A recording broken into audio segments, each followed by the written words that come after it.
អ្នកនរគ្នាប្រហែលជាធ្លាប់ឃើញជាមួយនឹងវីដេអូបែបហ្នឹងឯនៅលើ TikTok ឬក៏ YouTube Short អីគឺគេចូលចិត្តបង្កើតជាមួយនឹងវីដេអូបែបហ្នឹងដើម្បីបង្ហោះជា Short វីដេអូនៅលើ TikTok អូខេអញ្ចឹងសម្រាប់វីដេអូបែបអញ្ចឹងគឺគេបង្កើតជាមួយនឹង website មួយដែលមានឈ្មោះថា Sora AI អញ្ចឹងអ្នកនរគ្នាអាចទៅបង្កើតវីដេអូបែបហ្នឹងបានដើម្បីផុសនៅលើ TikTok YouTube Facebook អីបានអូខេអញ្ចឹងកុំឲ្យខាតពេលយូរយើងទៅតាមដានជាមួយនឹងវីដេអូទាំងអស់គ្នាអូខេអញ្ចឹងអ្នកនរគ្នាទៅកាន់ Google មកហើយវាយជាមួយនឹង website មួយដែលមានឈ្មោះថា Sora AI អូខេចុច Enter មកហើយនេះគឺជា website វានៅខាងលើនេះអ្នកនរគ្នាចុចមក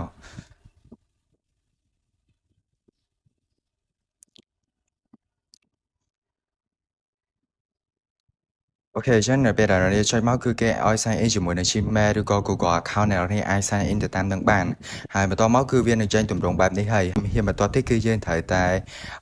ទៅបង្កើតជាមួយនឹង prompt អូខេអញ្ចឹងឥឡូវនេះគឺខ្ញុំមក copy ជាមួយនឹង prompt ដែលខ្ញុំបានសរសេរទុកហើយសម្រាប់ prompt នេះដែរគឺខ្ញុំឲ្យជាមួយនឹង sat capybara ទៅលុយអវ៉ាន់គេនៅក្នុងហាងអីចឹងទៅអញ្ចឹងបាទអ្នកនរចង់ copy ជាមួយនឹង prompt ខ្ញុំទេអ្នកនរអាចទៅកាន់ ChatGPT បាន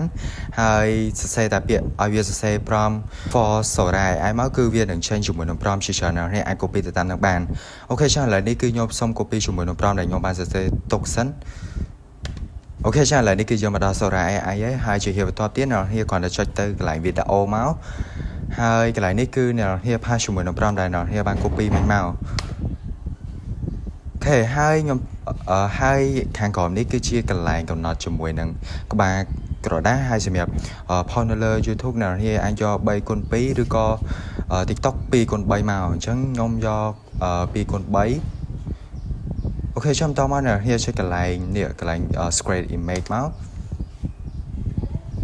នៅពេលដែលអ្នកឲ្យវាបង្កើតទៅគឺវាអត់ទាន់បង្កើតជាវីដេអូឲ្យយើងបងទេគឺវាបង្កើតចេញជារូបភាពឲ្យយើងសិន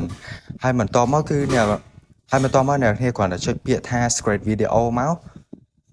ហើយខាងក្រោមនេះគឺជាកន្លែងកំណត់ជាមួយនឹងក្បាលក្រដាសអ្នកអាចកំណត់ទៅតាមនឹងបានហើយកន្លែងនេះគឺជាកន្លែងនាទីអ្នកចង់យក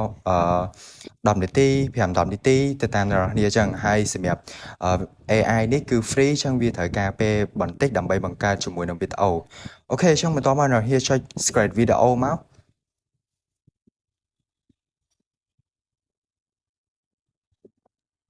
អូខេចឹងឥឡូវនេះគឺវាបង្កើតជាមួយនឹងវីដេអូឲ្យយើងហើយសម្រាប់វីដេអូគឺវាឲ្យបង្កើតមកមួយទេគឺវាចេញមក4វីដេអូមកឲ្យយើងជ្រើសរើសចឹងអ្នកនាងឆ្លាញ់មើលណាគឺអ្នកនាងអាចជ្រើសរើសយកទៅតាមនឹងបានគឺសម្រាប់ quality វីដេអូវាគឺមើលមក 4K ហ្មងចឹងអ្នកនាងចុច down វាមកគឺជាការស្រេចអូខេចឹងសម្រាប់ញ៉ាំនេះគឺយើងមានតែប៉ុណ្្នឹងទេហើយអ្នកនាងជួយ subscribe ជាមួយនឹង channel YouTube ខ្ញុំម្នាក់មួយផងជួបគ្នានៅវីដេអូបន្ទាប់